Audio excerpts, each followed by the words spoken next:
हटिए, हटो सर, इसने पहली बार देखी। मैं यहाँ से गुजर रहा था सर, तो बच्चे के रोने की आवाज सुनी। यहाँ आके देखा तो बच्चा रो रहा था और एक लाश पड़ी थी वहाँ, औरत की। रानी भाई, बाल लगे।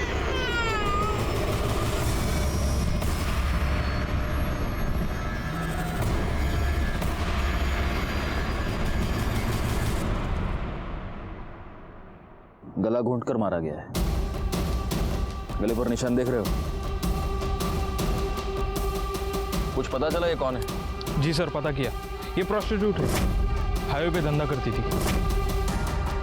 बैकवर्ड, पिछले हफ्ते में जिस औरत की डेड बॉडी मिली थी वो भी तो प्रोस्टिट्यूट थी। जी सर। ठीक है, फॉरेंसिक को बुला और इसकी लाश पोस्टमार्टम के लिए भेज दो। सर।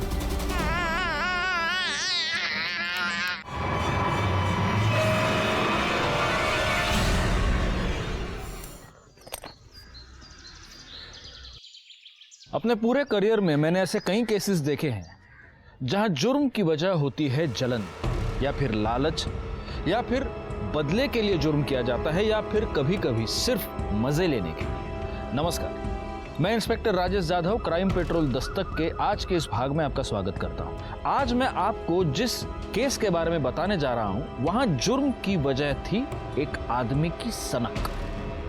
ऐसी सनक जो शायद उस आदमी की जिंदगी के साथ ही खत्म हो जाती। उस सनक में ऐसे क्राइम्स किए गए जिसे सुनकर, जिन्हें जानकर आपकी रातों की नींद उड़ जाती। सर, इस औरत की पोस्टमार्टम रिपोर्ट और पिछले हफ्ते मिली औरत की पोस्टमार्टम रिपोर्ट मैच करती है। दोनों को मारने से पहले उनके साथ सेक्स किया गया था, जिसके बाद उनका गला दबा के उन्हें मार दिया गया।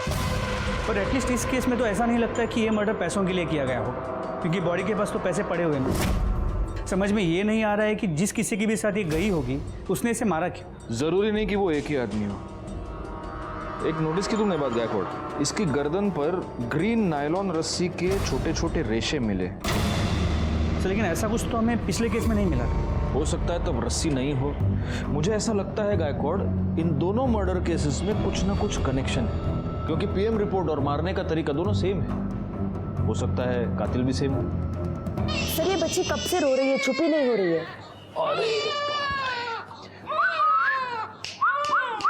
अरे ए सोनू, इकडे बघ, इकडे बघ, इकडे बघ। आले आले आले। हंसी। माँ की गोद की आदत पड़ गई है इसको। गायकवाड़, एनजीओ वालों को बोल दो कि इसको आकर ले जाए। जी सर, बता दिया। इधर दे, इधर दे। चल चल जल्दी हाथ चला राजू। हाँ भाई, चल एक। ये देना। अरे जाना दूंगा, एक मांगने आ गया, तू दे दे मेरे को। हे राजू, भिखारी बहुत डेली का उसका। अरे बच्चा है, कुत्ता नहीं है।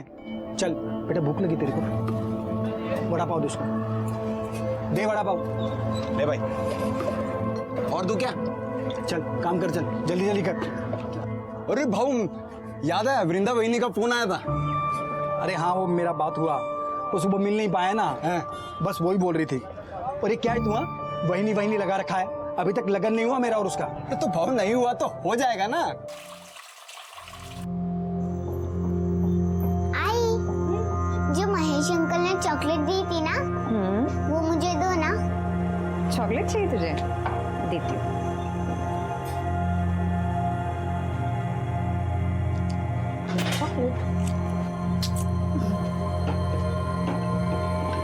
आजकल बहुत ख्याल रख रहा है तुम दोनों का महेश। अच्छा लगता है मुझे महेश, हम दोनों का बहुत ख्याल रखता है। इतना ही ख्याल रखता है तो उसके घर क्यों नहीं चली जाती, यहाँ पे क्यों पड़ी है? और वो महेश एक नंबर का गुंडा है, तुझसे शादी कभी नहीं करेगा। और यहाँ हमारे सर पे बैठने से अच्छा है तो ससुराल क्यों नहीं चली जाती? वहां जा, अपना और अपनी बेटी का हिस्सा मांग। अगर काय बोलती है तू? बहन है वो मेरी, यहाँ नहीं रहेगी तो कहाँ जाएगी? कहीं भी जाए, हमारे घर से निकल जाए, हमें चैन से जीने दे।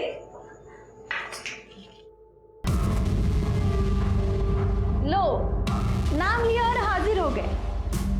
इन्हें लेने आए हो, लेके जाओ, जाओ।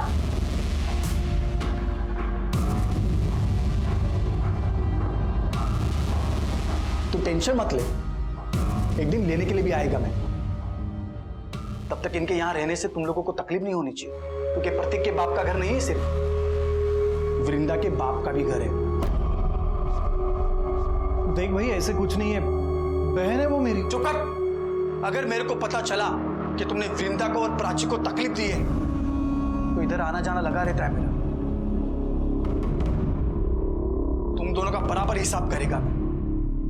चलता हूं वृंदा।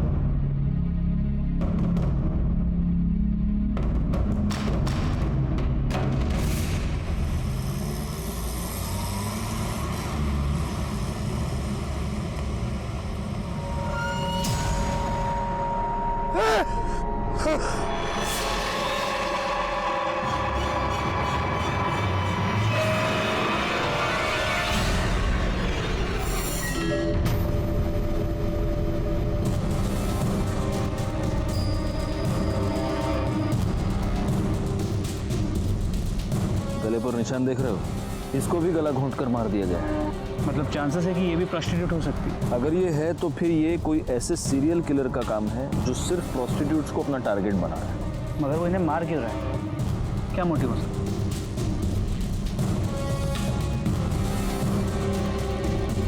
फिलहाल इसकी लाश को पोस्टमार्टम के लिए भेज दो और उनको बोलना जरा जल्दी भेजे रिपोर्ट। सर,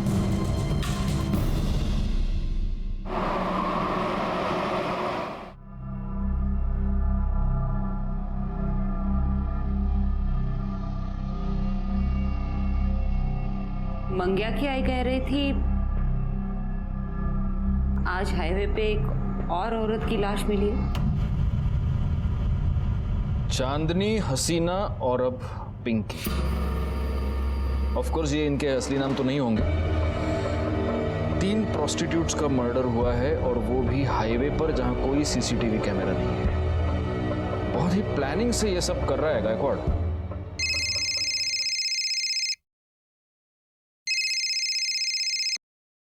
हाँ, मैंने बीपी की गोली ले ली है और सुबह से एक भी तीखा वड़ा पाव नहीं खाया है। सर। हाँ, वड़ा हाँ, टीवी क्या है टीवी पे? हाँ, रुको रुको देखता हूँ। हाईवे पर एक के बाद एक 3 देह व्यापार में लिप्त औरतों की लाश मिली है। कातिल बड़े ही चालाकी से अपने काम को अंजाम दे रहा है। पुलिस हाथ पर हाथ धरे बैठी है। तकरीबन 10 दिनों में 3 औरतों का कत्ल हुआ है और पुलिस है कि उनके कान पर जूं तक नहीं रेंग रही है। मैं कैमरामैन आकाश के साथ लाइक खान। काय काम संपली काय सगळी? चलो चलो, टीवी बघतायत। शोभा, ये बताने के लिए फोन किया तुमने मुझे? अरे बाबा, रिपोर्टर अपना काम कर रहा है, मैं अपना काम कर रहा हूँ। हाँ चलो, रखो फोन अभी। हाँ, अरे तुम्हारी कसम, मैंने सुबह से एक भी वड़ा पाव नहीं खाया है। हाँ हाँ चलो, अरे रखो बाबा, रखो। हाँ चलो, ओके ओके बाय। अरे सर, क्या है? अभी तो आपने कसम खाई है। हाँ, तो सुबह से एक भी वड़ा पाव नहीं खाया, ऐसी कसम खाई है मैंने, अभी खा रहा हूँ। सर, हाँ, पिंकी की पोस्टमार्टम रिपोर्ट। सर, फिर से वही, मारने से पहले उसके साथ सेक्स किया गया था और गले पे ग्रीन नायलॉन की रस्सी के रेशे मिले। मतलब मर्डर वेपन एक ही है, ग्रीन नायलॉन की रस्सी। एक काम करो, हाईवे पर सिविल में पेट्रोलिंग बढ़ा दो, इससे पहले वो किसी और का खून करे, हमें उसे पकड़ना ही होगा। तू भड़क क्यों रहा है? अरे भड़कू नहीं तो और क्या करूं? तू काम पे लग गई और मेरे को मालूम तक नहीं। अरे मैं तुझे बताने वाली थी, तुम्हें छुपाकर नौकरी थोड़ी करती मैं। अरे मेरे को ये समझ में नहीं आ रहा है कि तेरे को नौकरी क्यों करनी है। तेरे को देता है ना मैं सब, तेरी बेटी का भी ख्याल रखता है मैं। मुझे पता है कि तू ख्याल रखता है, लेकिन मैं नौकरी प्राची के लिए कर रही हूँ। जिधर पे तू काम पे लगी उधर का सेट कैसा है? अरे अच्छा आदमी है वो, तू परेशान मत हो। अच्छा मुझे लेट हो रहा है, मैं चलती हूँ, ठीक है? ठीक है। ये देखिए मैडम, ये बहुत प्यारी साड़ी है जी।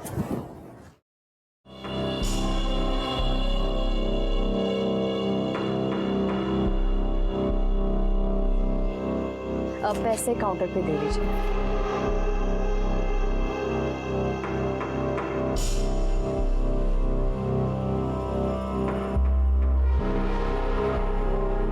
एक बात कहूँ?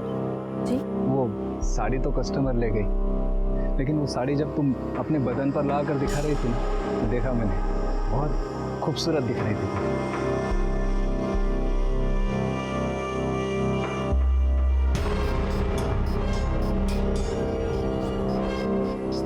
वैसे सोचता हूँ वैसी सेम साड़ी तुम्हें गिफ्ट दे दूँ, पर अगर मैं तुम्हें साड़ी गिफ्ट दूंगा तो तुम्हें भी तो मुझे कुछ देना पड़ेगा ना, समझ रहे हो ना? पगार भी बढ़ा दूंगा।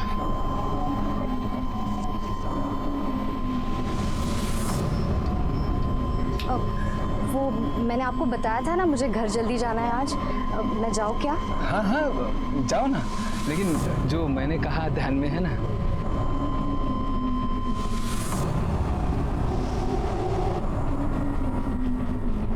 महेश, कितने बार बताऊं मैं तुम्हें, उस सेठ के साथ मेरा कोई चक्कर नहीं है।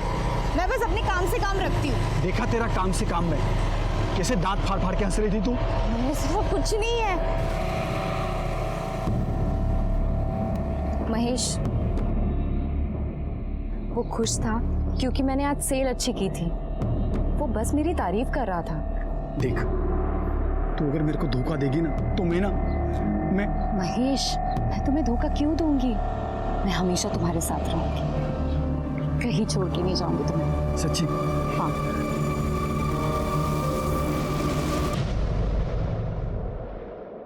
दीपा, ए दीपा, सुन तो, या देख दीपा, अच्छी तरह से बता रही हूँ, तेरी वो विधवा ननद वहाँ गली में उस महेश के साथ गुलछर्रे उड़ा रही है। अच्छा दिखता है ये? आखिरी बार समझा रही हो, ये सब यहाँ नहीं चलेगा। अच्छे से समझा दो उसको। बहुत हो गया अभी, और नहीं सहन कर सकती मैं। बहुत सही। दीपा, अरे मेरी बात सुनो, इतनी छोटी बच्ची लेके कहाँ जाएगी ये? जहाँ जाना है जाए, और वो है ना उसका यार महेश, वो देख लेगा। दीपा मेरी भांजी है वो। चलो बेटा, हो गया। अरे वो छोटी बच्ची है। चलो चलो चलो, बहुत हो गया, बहुत सुन लिया मैंने। दीपा मेरी बात सुनो, मैंने बहुत सुन लिया। बिल्कुल। दीपा,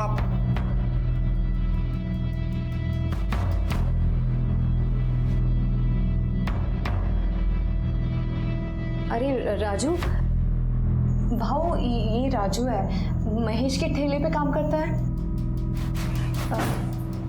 हाँ, क्या है राजू? वो क्या, वो भाव ने अभी प्राची के लिए ये गिफ्ट खरीदा, तो उन्होंने बोला कि ये दे देना, ये चॉकलेट भी दे देना, और बड़ा पाव भी है प्राची के लिए।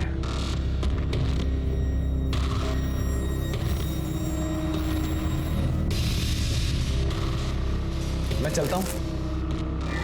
चलता हूँ। देखा, अब ये और इसका यार हमें हमारे घर से कब निकल देगा ना, पता भी नहीं चलेगा। बहुत हो गया ये।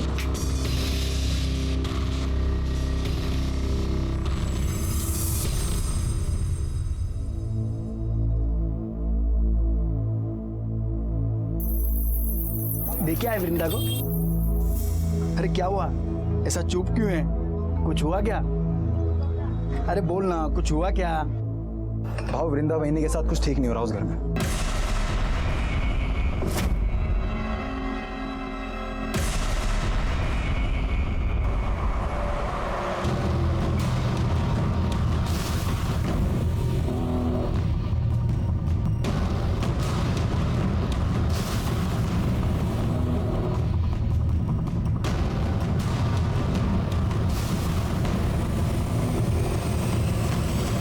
कितनी अच्छी फिल्म थी ना।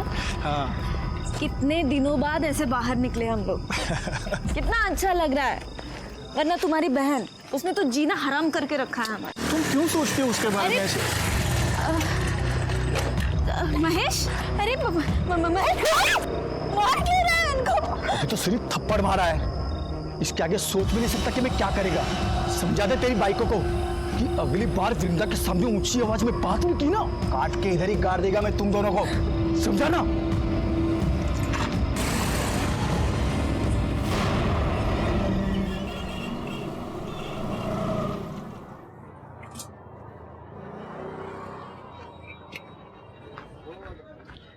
क्या भाव, क्या बात है? हाँ, आज आप इतनी जल्दी आ गए सुबह सुबह? अरे दिन में काम से जाना है, सोचा जल्दी जाके गाड़ी लगा देता हूँ, लेकिन देखना गाय गाय में पूरा तेल गिर गया। अरे भाव, आप बिंदास जाओ। अरे आप बिंदास जाओ, मैं संभाल लेगा। जाओ। पक्का संभाल लेगा ना? भाव, आप बिंदास जाओ, मैं संभाल लेगा सब कुछ। दो। ठीक है।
गायकवाड़, एनजीओ वालों को इन्फॉर्म करो कि बच्चे को लेकर जाओ। सर क्या लगता है उसी सीरियल किलर का काम होगा?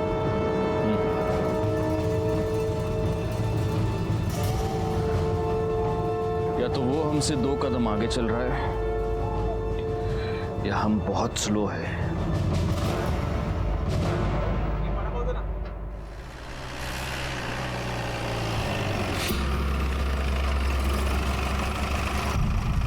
क्या हुआ सर, यहाँ क्यों रुके? दिमाग काम नहीं कर रहा। वडापाव खाते गायतोंडे, सगळ्यांसाठी वडापाव सांगा हां, आणि माझ्यासाठी एक्स्ट्रा चटणी आणि मिरची। अरे सर आप ये क्या कर रहे हैं? आपके लिए वड़ा पाव मना है, वो भी तीखा।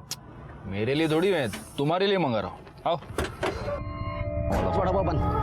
हाँ, और एक में थोड़ा ज़्यादा चटनी डालना और मिर्ची भी देना। हो सर, ठीक है। हो सर। ये आ गया सगळ्यांनी, ये आपका चटनी वाला।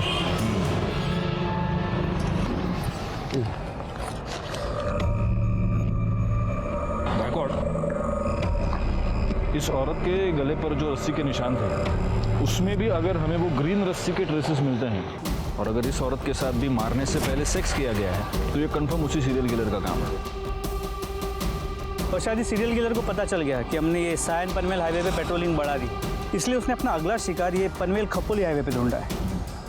लेकिन अगर ऐसा है तो इसका मतलब ये कि वो आदमी यहीं का आसपास का लोकल आदमी है, इसीलिए उसे हमारी हर मूव के बारे में पता चलता। पैसे दिले? चलो चलो बैठो बैठो।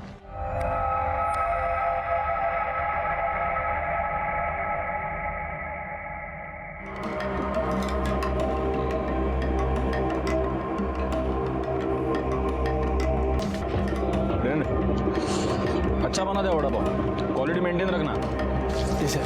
वड़ा पाव महेश, वड़ा पाव।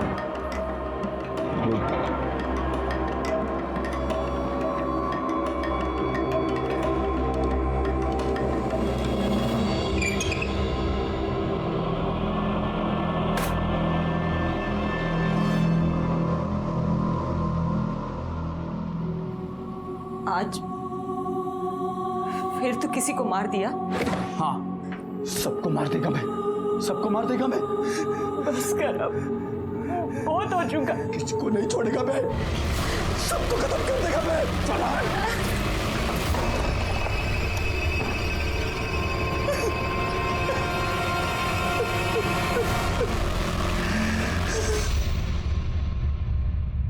सर ये जो लास्ट बॉडी हमें मिली है, सुना है इसका नाम रानी है, लेकिन हो सकता है कि ये भी गलत नाम हो। और इसके साथ भी मर्डर से पहले सेक्स हुआ है और इसकी गर्दन पर भी ग्रीन नायलॉन रस्सी के ट्रेसेस मिले हैं ना। मैं तुमको कह रहा हूँ गायकवाड़, इन चारों का खून एक ही रस्सी से एक ही आदमी ने किया है। लेकिन सर डीएनए रिपोर्ट के मुताबिक इन चारों औरतों में जो सीमन सैंपल मिले हैं वो अलग अलग, मतलब सेक्स वर्कर होने की वजह से इन्होंने शायद सेक्स किसी और आदमी के साथ किया है और इन्हें मारा किसी और आदमी ने। मुझे समझ में नहीं आ रहा, इसका मोटिव सेक्स नहीं है, इसका मोटिव लूटपाट नहीं है क्योंकि पैसे इनकी बॉडी के पास ही मिलते हैं, तो फिर इसका मोटिव क्या है? वो क्यों मार रहा है इन औरतों को? और हमारे पास कोई क्लू नहीं है। तो फोरेंसिक रिपोर्ट से एक नया क्लू मिला है। इस रानी के गले पे, हाथ पे और गले पे जो ग्रीन रस्सी के रेशे मिले हैं उस पर कुकिंग ऑयल मिला है। मतलब सर मतलब जिस रस्सी से रानी का गला घोटा गया उस पर कुकिंग ऑयल लगा हुआ था, जो खुद को बचाते हुए और गला घोटते हुए रानी के गले और हाथ पे लग गया। और ये कुकिंग ऑयल भी वो है जो बार बार यूज किया गया है। बार बार यूज किया हुआ कुकिंग ऑयल। गायकवाड़, ये रस्सी जरूर किसी ऐसे आदमी की है जो फ्राइड फूड बेचता है। वो नहीं होता, वो ठेला वेला बांधने के लिए रस्सी नहीं यूज करते ये लोग। एक काम करो, पनवेल से लेकर कामण के बीच में जितने भी ये वड़ा पाव वाले, भजिया वाले, चाइनीज वाले, ये फरसाण वाले, जितने भी ठेले वाले, उन सब के ठेले चेक करो और देखो कहीं पर ग्रीन नायलॉन की तेल लगी हुई रस्सी मिलती है क्या। लेकिन सर सिर्फ पनवेल में ही 500 से 600 ठेले हैं। हमारे पास दूसरी कोई चॉइस है? अंग्रेजी में एक बहुत अच्छी कहावत है Gaikwad, beggars can't be choosers.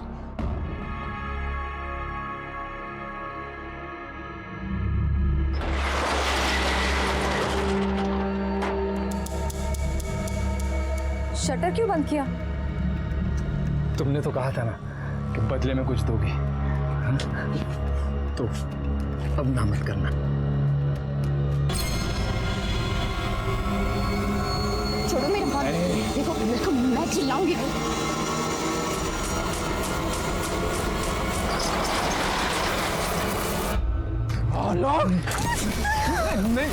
हाथ कैसे लगाए तुम? हाथ कैसे लगाए? गलती हो गई मैं छोड़ेगा तेरे को, खत्म कर देगा तेरे को मैं। नहीं, छोड़ दो, वापस नहीं करेगा, छोड़ दो। वापस क्या धंधा करता है तू निकल वृंदा। बोला था ना मैं, बोला था ना नौकरी करने की जरूरत नहीं है। देखा ना क्या हुआ, जबरदस्ती कर रहा था वो हलकट।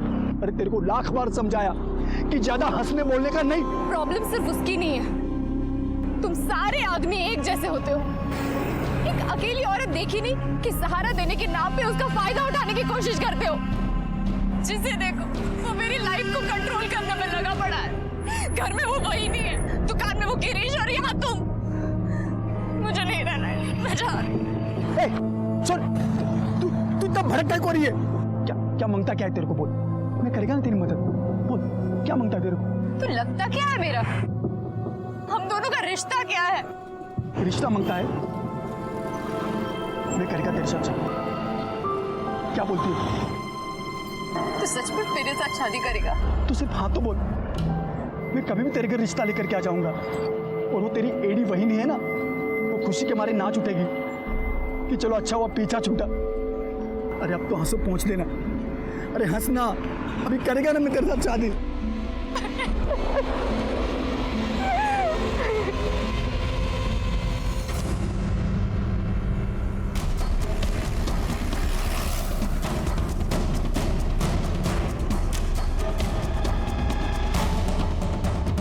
ये रस्सी कहाँ से आई तुम्हारे पास?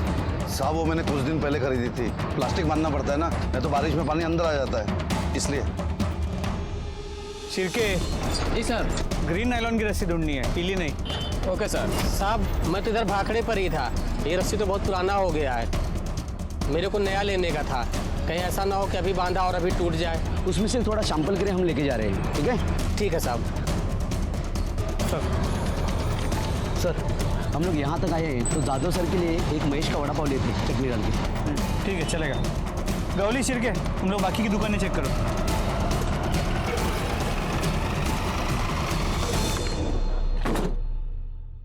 सर ये तो बंद है। किधर?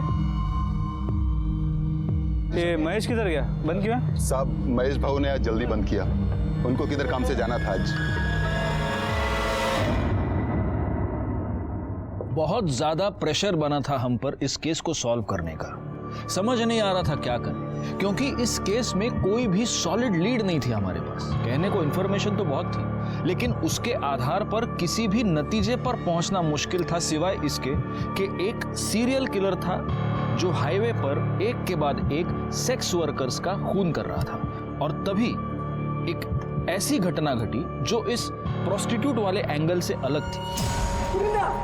वृंदा?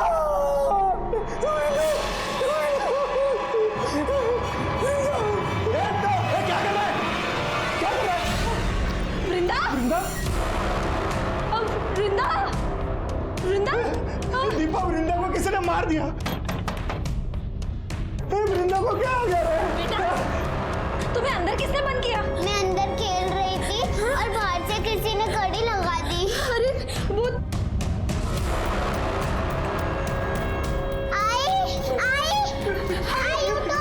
आई को क्या हो गया? आई उठो। महेश ने मारा होगा। महेश ने वृंदा को मार दिया। अरे कोई आओ, अरे आओ देखो क्या हुआ। अरे महेश ने मार दिया वृंदा को। अरे तुम देख क्या रहे हो? फोन लगाओ पुलिस को। अरे महेश ने मार दिया वृंदा को, उसको देखो। पुलिस को फोन करो। Hello police station.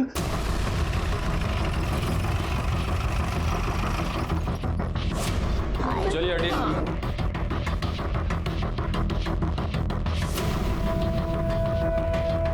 इनको बाहर निकालो सबको।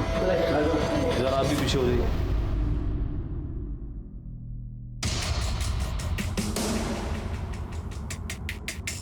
गायकवाड़,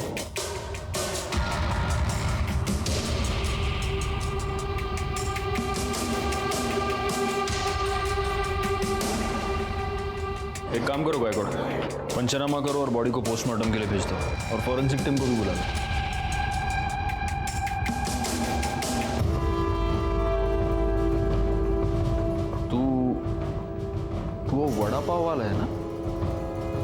यहाँ क्या कर रहा है? साहब, इसी ने मारा वृंदा को। हम घर आए तो ये यही था। मैंने नहीं मारा है सर, मैंने नहीं मारा है, लेकिन जिसने भी मारा है ना उसे छोड़ेगा नहीं, मैं नहीं छोड़ेगा मैं। चुप, घेऊन जायला नहीं छोड़ेगा मैं, नहीं छोड़ेगा मैं। मैंने पहली बार वृंदा में ही देखा कि माँ क्या होती है। उसने अपनी इज्जत भी संभाली और अपनी बच्ची के लिए खड़ी भी रही। मैं बोला उसको सब खर्चा दूंगा मैं, फिर भी अपनी बेटी के लिए उसने नौकरी की और उस हरकत गिरिश के वहां वो नौकरी पे लग गई। इतनी अच्छी लगती थी वृंदा तो उसको मारा क्यों? मैंने नहीं मारा साहब उसको, लेकिन जिसने भी मारा होगा ना साहब उसको नहीं छोड़ूंगा मैं। अच्छा, तो उसका भाई, उसकी भाभी सब झूठ बोल रहे हैं। तू वृंदा को परेशान करता था, उसको धमकी देता था। मैंने वृंदा को धमकी नहीं दी थी साहब।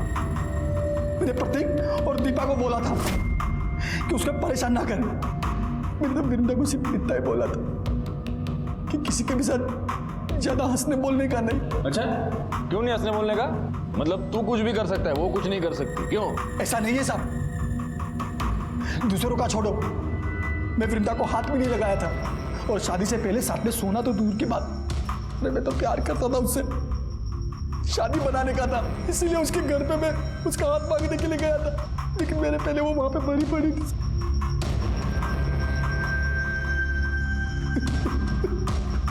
हाथ मांगने गया था?